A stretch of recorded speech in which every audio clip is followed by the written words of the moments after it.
విజయనగరం జిల్లా చీపురుపల్లి నియోజకవర్గం మెరకముడిద మండలం చీపురుపల్లి నియోజకవర్గ ఎన్డీఏ కూటమి ఎమ్మెల్యే అభ్యర్థి కిమిడి కళా వెంకట్రావు సమక్షంలో మెరకముడిద మండల పార్టీ అధ్యక్షుడు తాడి సన్యాసినాయుడు, జనసేన అధ్యక్షురాలు రౌతు కృష్ణవేణి, ఎక్స్ సర్పంచ్ ఎడ్ల అప్పలనాయుడు, వాయుబోయిన నరసింహులు, పల్ల సీతారాములు, సల్ల శ్రీనివాసరావు ఆధ్వర్యంలో 25 కుటుంబాలు అలజంగి వెంకటరమణ, దేవర రాములు, జాడ పైడితల్లి, దూడి సూర్యరావు, దూడి చిన్నపైడయ్య వైసీపీని వీడి ఎన్డీఏ కూటమిలో చేరడం జరిగింది.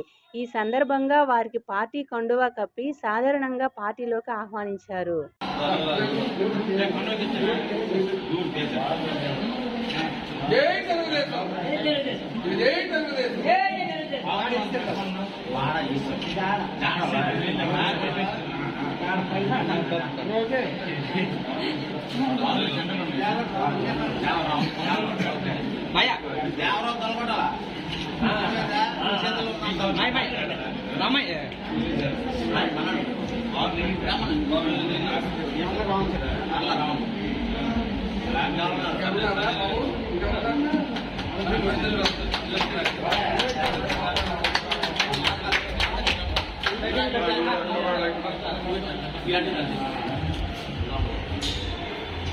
దగ్గరికి వెళ్ళాలి, మీరు కూర్చోండి.